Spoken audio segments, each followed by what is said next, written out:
Sebelum, kalau mazhab Syafi'i tidak boleh. Dan satu-satunya penyebab salat itu juga karena hujan deras. Bisa dijamak, tapi tidak boleh dikasar. Kalau untuk mengkasar, meringkas rakaat salat yang keempat jadi dua, satu-satunya penyebabnya hanya karena kasar.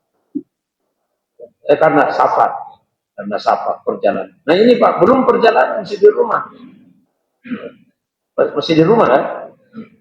Iya maksudnya baru masih di rumah, kan? Belum bisa.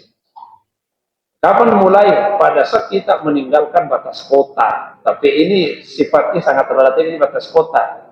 Yang mana ini batas kotanya? Misalnya di Citra ini. Apakah gerbang Citranya atau gerbang? Yang penting kita sudah meninggalkan kediaman, kira-kira seperti itu. Jangan masih di rumah. Di rumah belum bisa. Termasuk juga mengkasar salat itu belum boleh di rumah. Menjamak kalau karena alasan perjalanan belum bisa juga. Jadi batas awalnya itu pada saat kita sudah meninggalkan batas kediaman kita. Apakah kompleks perumahan atau batas kota ini sudah meninggalkan. Orang tiba di tujuan itu ada dua macam. Dan bentuknya orang yang perjalanan. Ada yang mengadakan perjalanan, dia tidak ada hari tertentu yang dia tentukan atas dirinya. Tapi berdasarkan urusan. Nah, itu saya menjelaskan. Jadi ada orang perjalanan, lama perjalanannya itu berdasarkan urusannya. Ada yang mengadakan perjalanan, memang sudah ada harinya. Contoh Pak, yang pergi pelatihan kan sudah ada harinya. Saya mau ke Jakarta ini, Pak harus 3 hari, cara apa? Pelatihan. Kan 3 hari itu jelas. Ada yang berdasarkan urusan. Saya mau ke daerah dulu ini Pak. Urusan apa? Saya mau ketemu seseorang. Berapa hari Ki? Pokoknya kalau ketemu pulang mah itu. Tidak jelas Pak berapa hari. Jadi dia berdasarkan urusan. Kalau yang berdasarkan urusan seperti itu, berdasarkan kepentingan hajatnya, dia musafir sampai urusan selesai. Sampai urusannya selesai, maka dia musafir terus. Pernah kerja cuma per bulan-bulan, kerja asal per bulan-bulan. Karena tidak ada niat menetap, cuma tidak bisa balik ke Madinah.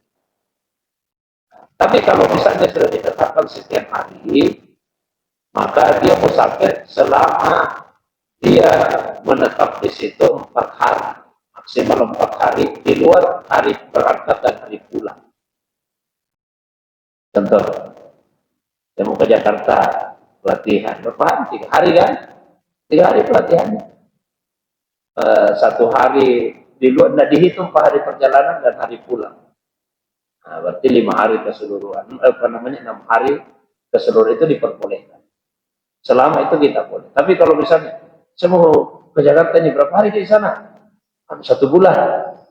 1 bulan ini ada urusan 1 bulan, tidak bisa, tidak masuk lagi kategori untuk mengkasar. Tapi kalau berdasarkan urusan Pak, dia musafir sampai urusan selesai atau sampai dia mengubah niatnya tinggal. Sekali tinggal mah dulu di sini deh. Nah, berarti dia mengubah niatnya untuk tinggal di sini. Nah, sebaliknya saya hampir lupa tadi. Batas akhir kebolehan mengkasar. Kalau sudah tiba di rumah. Kalau sudah tiba di rumah, tidak boleh lagi mengkasar.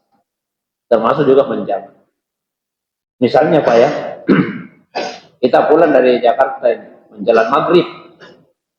Ya, menjelang maghrib kita, atau setelah asar lah, sebelum masuk maghrib, kita tinggalkan Jakarta.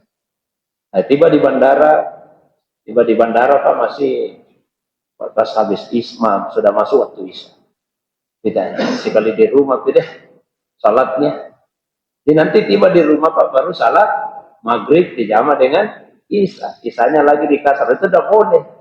Karena sudah berakhir batasnya Pak, batas kebolehan itu.